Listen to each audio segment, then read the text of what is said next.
चेहरा आता हुआ देखा था। मोतीलाल ओसवाल फाइनेंशियल सर्विसेज के गौतम दुग्गड़ साहब इस समय स्टूडियोज में मौजूद हमारे साथ।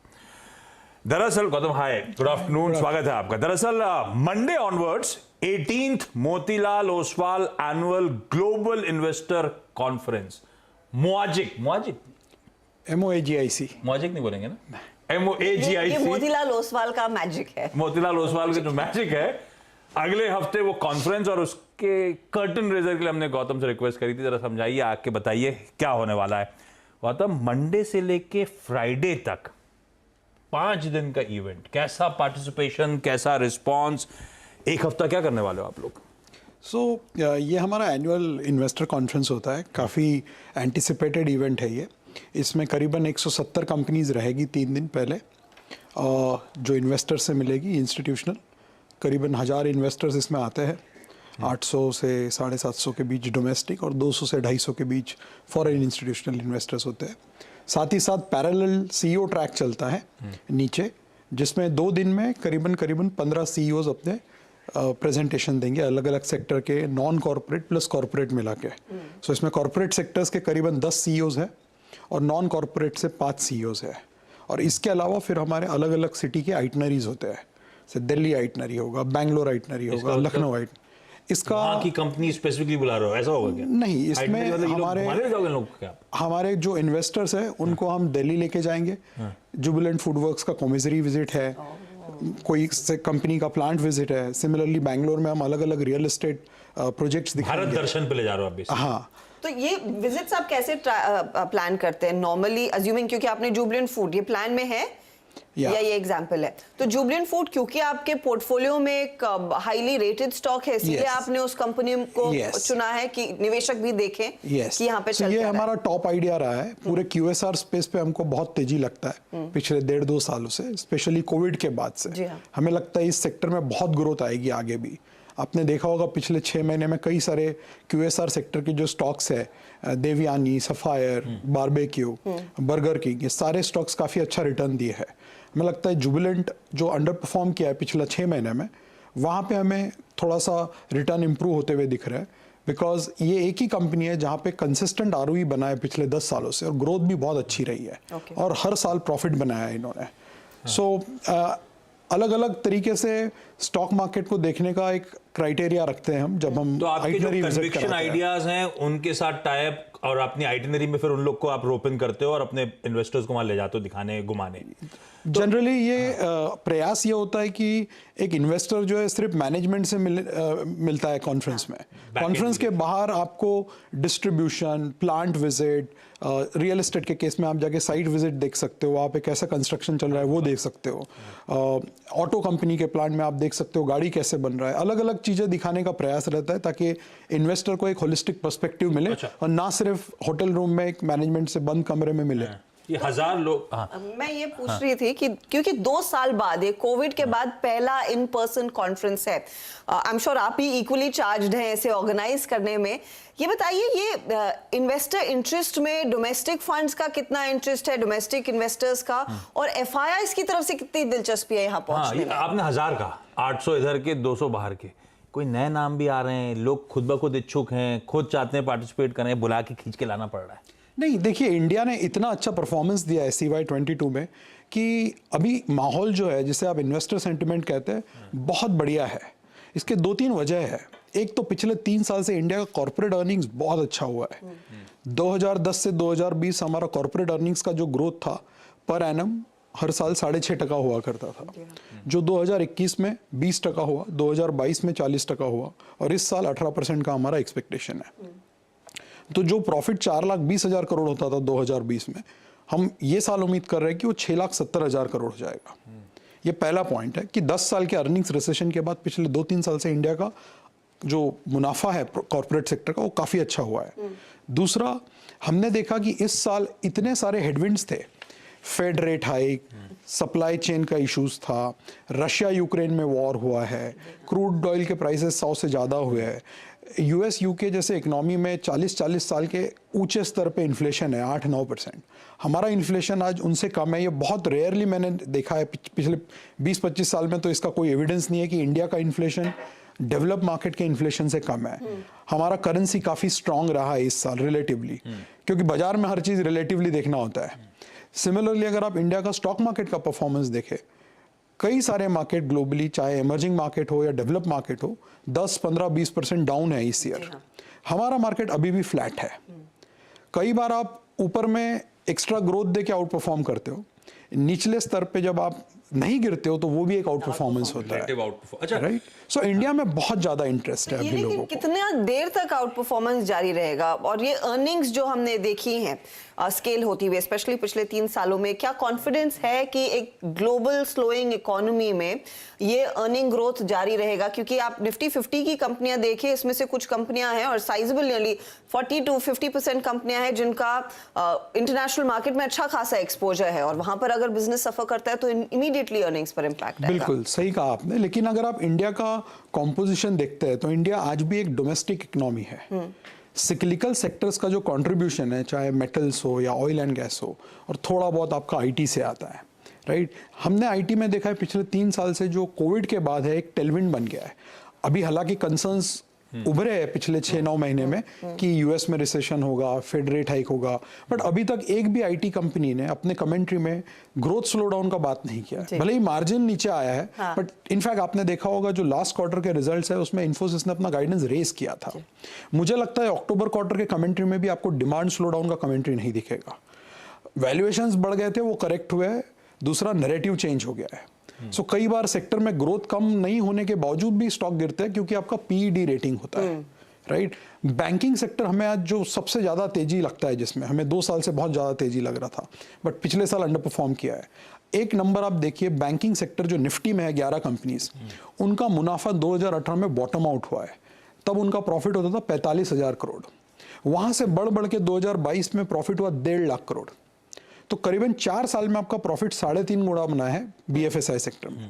और अगले साल हमारा एस्टिमेट है कि 1,92,000 करोड़ होगा, जो कि 30% का ग्रोथ है। सेक्टर ने अंडर परफॉर्म किया है, जबकि प्रॉफिट 45 से अगर आप 1.5 लाख करोड़ पकड़ते हो, हमारा जो पूरा अगर आप FY19 भी ले लेते हैं, FY18 चूंकि बहुत अनयूजुअल ईयर था जहाँ क्रेडिट कॉस्ट बहुत ज़्यादा थे, FY19 में प्रॉफिट 60,000 करोड़ था, FY22 में 1.5 लाख हुआ, तो 2.5 गुना प्रॉफिट बढ़ा। बट ये 3 साल में मार्केट कैप केवल 53% बढ़ा था, तो भयानक अंडर परफॉर्मेंस था और वैल्यूएशन काफ़ी अच्छे हो गए थे, राइट। तो वो अंडर परफॉर्मेंस अभी करेक्ट होता हुआ दिख रहा है, और साथ में आपका क्रेडिट ग्रोथ 15% हो गया है। जो आपके 10 ईयर के बॉन्ड यील्ड 7.6 हो गए थे, वो गिर गिर के 7.2, 7.3 रेंज में आए। तो कुछ जो लॉसेस थे एमटीएम वो राइट बैक हो गए। और वैल्यूएशन आज अगर आप काफ़ी सारे मेन स्ट्रीम सेक्टर देखते हैं तो मुझे लगता है बीएफएसआई सेक्टर ही एक ऐसा सेक्टर है जहाँ पे वैल्यूएशन में अभी भी आपको एक अपसाइड दिखता है। इसलिए हमको लगता है कि ग्लोबली हालांकि बहुत सारी चीज़ें चेंज हो रही है, बहुत वोलेटाइल है। मैं नहीं कहता हूँ कि इंडिया डीकपल्ड हो गया, बिकॉज हमने देखा है पिछले 15 सालों में जब भी कोई ऐसे बात करने लगता है तो मार्केट रियलिटी चेक करा देता है। बट एक चीज जो सामने डेटा पॉइंट्स आपको दिख रहा है कि मैन्युफैक्चरिंग में हमको रिवाइवल होता दिख रहा है। कैपेक्स कई सालों के बाद कंपनीज कैपेक्स कर रही है, क्योंकि कॉर्पोरेट बैलेंस शीट जो है आज सबसे ज्यादा डीलेवरेज है पिछले 10 सालों में। तो लिक्विडिटी टाइटनिंग का इंपैक्ट आपके इस पे तब होता है जब आपका सेक्टर के बैलेंस शीट बहुत ज्यादा लेवरेज हो, कर्जा बहुत ज्यादा है, जो आज नहीं है। सो अगर टाइटनिंग होता है, बाकी जगह रेट हाइक होता है, तो कॉर्पोरेट बैलेंस शीट में उसको एब्जॉर्ब करने की क्षमता बहुत ज्यादा है आज, इसलिए इंडिया स्टैंड आउट कर रहा है। और दूसरा पॉलिटिकल स्टेबिलिटी, राइट। हमारे आसपास के देशों में हमने देखा, पाकिस्तान, श्रीलंका, बहुत तरह का वोलेटिलिटी है at a macro level. India में वो नहीं है, एक स्टेबल सरकार है और बहुत ही स्टेबल एनवायरनमेंट रहा है। तो ये कई सारी चीजें मैटर करती है जब आप देखते हैं कि इंडिया का जो पी मल्टीपल है आज MSCI इमर्जिंग मार्केट के मुकाबले 112% के प्रीमियम पे चल रहा है। पिछले 10 साल का आप रिटर्न देखिएगा, MSCI इमर्जिंग मार्केट फ्लैट है, इंडिया ने डॉलर टर्म्स में 12% CAGR किया है। तो ये बहुत स्ट्रॉन्ग आउट परफॉर्मेंस रहा है। ये प्रीमियम के पीछे ये सारे रीजंस हैं। आपने शुरू करा तो कहा पिछले एक दशक 6.5% की ग्रोथ, ये पिछले 3 साल क्या जबरदस्त परफॉर्मेंस, इवन लास्ट ईयर भी डबल डिजिट। ये इसको इसी ब्रश से पेंट करूं कि ये डिकेड जो है ये 2021 to 2030 के बीच में इसी तरह की ग्रोथ, इसी तरह का इंडिया का परफॉर्मेंस, इस तरह की रोबस्ट आउट परफॉर्मेंस नजर आएगी, ऐसा मानो क्या? ये कोविड रिलेटेड कुछ एबरेशंस थे, अगर उसको मैं नॉर्मलाइज करूं तो शायद इस तरह की ग्रोथ नहीं, वो कुछ एक सेक्टर में हो सकता है। देखिए, जहां वो जैसे आईटी में हमने देखा था, 2020 और 21 में बहुत ज़्यादा ग्रोथ आया था, प्लस मार्जिन बहुत इंप्रूव हो गया था, क्योंकि कोविड के वजह से वीज़ा कॉस्ट बच गए थे, ट्रैवल नहीं कर रहा था कोई, ऑफिसेज बंद थे, राइट तो वो सारा मार्जिन में आपको सेव हो गया था। बट ऑलरेडी 2022 में आप देख रहे हैं कि मार्जिन करेक्ट होना चालू हो गए, क्योंकि कुछ एक कॉस्ट वापस आ गए। ऑन द अदर हैंड आप देखते हैं कि जो डिस्क्रिशनरी सेक्टर्स है, ट्रैवल, टूरिज्म, होटल्स, ये QSR जिसका हम बात कर रहे थे, जब लोग अंदर बैठे थे तो ये सब सेक्टर्स में स्पेंडिंग नहीं हो रहा था। दूसरा एक और चीज है, बैंकिंग सेक्टर जो 3 साल में कोविड में एक भी बैलेंस शीट इवेंट नहीं हुआ, सबसे खराब दौर से हम गुजरे थे, जहां बहुत डर लग रहा था लोगों को कि MSME, SME सेक्टर्स में क्रेडिट कॉस्ट बढ़ेगा, एसेट क्वालिटी खराब होगा, कहीं ना कहीं बैंक्स को इसका बहुत बड़ा खामियाजा भुगतना पड़ेगा, जो कि हुआ नहीं है। 3 साल के सबसे खराब दौर से गुजरने के बावजूद आज अगर आप बैंक्स के ROE देखोगे, उनका PCR रेशो जिसे कहते हैं, provisioning coverage ratio, Tier 1 capital देखिए, अर्निंग्स ग्रोथ देखिए, एकदम स्ट्रांग लेवल पे है। 2030 तक का बोलना बहुत डिफिकल्ट होता है, बिकॉज जो एनवायरनमेंट में हम रह रहे हैं, हर 15 दिन में चीजें चेंज हो रही है। जनवरी में हमें नहीं लगा था कि मार्केट मई तक 15% गिर जाएगा, और सिमिलरली मई में हमें नहीं लगा था कि मार्केट जुलाई में पूरा रिकवर कर जाएगा। लेकिन हकीकत यह है कि अक्टूबर से जून तक $35 बिलियन का FI का जो बिकवाली हुआ है, वो मार्केट ने बहुत स्ट्रांग तरीके से एब्जॉर्ब किया है, क्योंकि रिटेल फ्लोज बहुत मजबूत रहा है, पूरा के पूरा काउंटर बैलेंस कर दिया है। बिल्कुल तो ये आगे आपका मजबूती बना रह सकता है और वो बाजार को हेल्प करे। हमारी डिस्कशन में कई बार IT आ रहा है, और इस तरह के recent correction, under performance, heavyweight pockets में वीजा भी बैंक्स तो अच्छा खासा स्टार्क अंडर परफॉर्मेंस। IT वो पॉकेट था जो कोविड टाइम से लेकर अब तक में वो मल्टी बैगर कई सारे स्टॉक्स बनते हुए नजर आते, वैल्यूएशंस बहुत स्ट्रेच्ड थे। इस करेक्टिव फेज में वैल्यूएशन जस्ट नजर आ रहे हैं या अभी भी स्ट्रेच्ड हैं? आप लोग उतना एग्रेसिव हो IT को लेकर एक्यूमुलेट करने के लिए या नहीं? हम IT पे बहुत ज़्यादा तेजी में रहे हैं पिछले 3 साल से। इनफैक्ट 2020-2021 में हमारा सबसे ज़्यादा ओवरवेट IT में था मॉडल पोर्टफोलियो में। आज भी हमारा मॉडल पोर्टफोलियो में IT पे 200 बेसिस पॉइंट का ओवरवेट है। मैं इसको 2 तरीके से देखता हूँ। IT में क्वार्टर टू क्वार्टर बहुत ज़्यादा नॉइज होता है। अगर कंपनी ने गाइड किया 3% का डॉलर रेवेन्यू ग्रोथ करेंगे सीक्वेंशियली, और 2.8% करते हैं तो स्टॉक 5% गिर जाता है, 3.2 करते हैं तो 5% ऊपर आ जाता है। मैं थोड़ा पीछे जाके देखना चाहता हूँ। अगर आप 2015 से 2022 तक का पीरियड लेते हैं, और इंडिया के जो top most Tier 1 5 IT companies है, right, Infy, TCS, HCL tech, Wipro और टेक महिंद्रा, इनका आप मुनाफा ऐड कर लीजिए 7 सालों का, वो होता है 5 लाख करोड़ 2015 से 22 तक। इनमें से इस 5 लाख करोड़ में से इन कंपनियों ने इन्वेस्टर्स को वापस कर दिया 3,80,000 करोड़ थ्रू डिविडेंड बायबैक्स। ये होता है क्यूमुलेटिव स्तर पे 7 साल का 5 कंपनी का मिला के 78% का पे आउट। मैं कहना ये चाह रहा हूँ कि इन कंपनीज के balance sheet, cash flow, free cash flow conversion और ROE कैरेक्टरिस्टिक्स बहुत ज़्यादा मजबूत है, और ये प्रीमियम पे ट्रेड करना डिजर्व करते हैं। लेकिन होता यह है, क्योंकि ये ग्लोबल सेक्टर्स है, तो बीच बीच में कोई पड़ाव ऐसा आता है जहाँ पे ग्लोबली कुछ उल्टा सीधा होता है, तो इन सेक्टर के वैल्यूएशन थोड़े करेक्ट होते हैं। आप ओवरवेट इसीलिए हो क्योंकि आप सस्ते में पकड़ के बैठे हुए थे, आज भी ले रहे हो उसी एग्रेशन के साथ? नहीं, देखिए, आपने कब लिया वो मैटर नहीं करता है, क्योंकि आपको आगे का देखना होता है, राइट। मुझे लगता है कि ये जो पूरा मार्केट है, इसमें जिस तरीके का ROE, कैश फ्लो और free cash flow IT sector provide करता है, और जो अभी करेक्शन हो चुका है 25 से 30%, मुझे नहीं लगता है 22 से 23 या 22 से 24 के PE पे एक जो Tier 1 IT कंपनी है बहुत ज़्यादा महंगा है, राइट। हाँ, पास्ट में भले ये 16-17 के PE पे ट्रेड किए है, लेकिन पास्ट के मुकाबले में आज ROE 500 से 600 बेसिस पॉइंट ज़्यादा है। और मुझे लगता है हर क्राइसिस में, अगर आप 1998 से आज तक का समय देखें, हर क्राइसिस के बाद IT सेक्टर उभर के अच्छे से सामने आया है, चाहे Y2K हो, 9/11 हो। ये अब क्राइसिस जोन है? मुझे नहीं लगता है क्राइसिस है।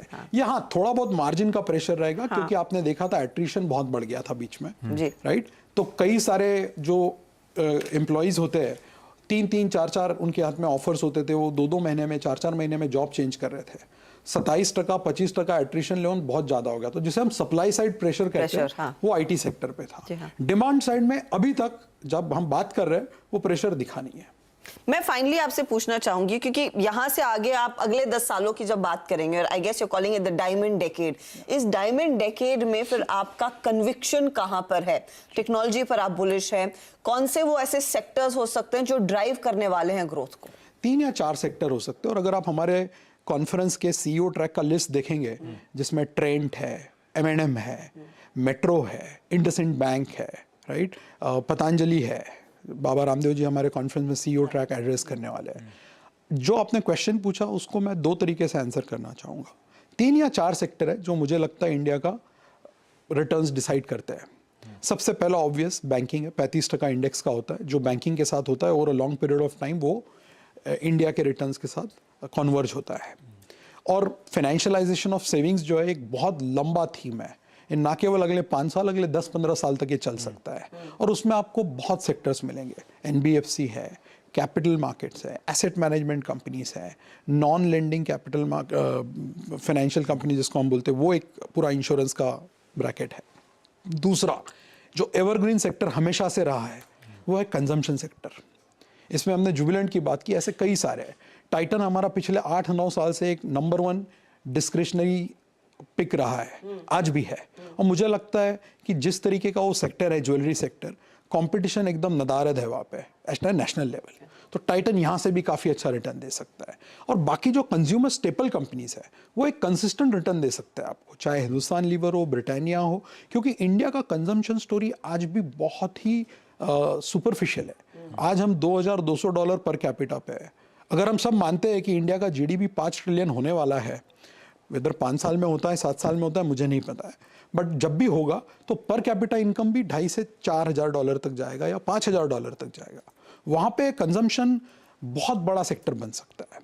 तो चाहे आप उसमें अपैरल कंपनीज लो, फुटवियर कंपनीज लो, ज्वेलरी कंपनीज है, पेंट्स है, एडेसिव्स हैं, ये बहुत बड़ा समंदर है कंजम्पशन का, जो मुझे लगता है काफ़ी बड़ा रिटर्न दे सकता है। लास्टली IT हमने बात किया, इसके अलावा एक और सेक्टर मैं मेंशन करना चाहूँगा जो आज बहुत फेवर में है, जिसका एक कह सकते हैं कि रेनेसांस हो रहा है। इंडिया में कोई गवर्नमेंट ने पिछले 40 साल में मैन्युफैक्चरिंग पे इतना फोकस नहीं डाला था। जो आज हम देख रहे हैं, PLI स्कीम्स, मैन्युफैक्चरिंग पे फोकस, एक्सपोर्ट्स पे फोकस, कहीं ना कहीं ये जाके अगले 5-10 साल में बहुत बड़ा बन सकता है। इसको आप कई सेक्टर्स के थ्रू खोल सकते हो, चाहे ऑटो हो, कैपिटल गुड्स हो, टेक्सटाइल हो, बहुत सारे सेक्टर्स। इसमें ज़्यादा स्टडी करना पड़ेगा, बट ये उभरता हुआ एक सेक्टर नज़र आ रहा है हमें। बहुत सारे। और सबसे बड़ा चैलेंज जब पोर्टफोलियो कंसिडर करने जाते हैं, इसको नैरो डाउन करना, वो बहुत बड़ा चैलेंज हो जाता है। मजा आया आपसे बात करें गौतम सर, सुन के आपको बहुत अच्छा लगा। ये जब आपका MOAGIC पूरा हो जाएगा तो लौट के आइएगा, जरूर। फिर बताइएगा कैसा मूड रहा, कैसा माहौल रहा। तो 1 वीक डाउन द लाइन फिर से चर्चा करेंगे और समझेंगे फिर गोरे, हम गोरे कहते हैं फूफा, ये जो आप बुला के लेकर आ रहे हैं विदेशियों को, FIIs को, इनका मूड माहौल कैसा है, सब मानेंगे गौतम सर से। Gautam sir thank you so much. इस बीच मार्केट से एक बार प्लीज स्क्रीन पर ले आइए। 1.5%, हाँ कुछ रिकवरी का मोड है, लेकिन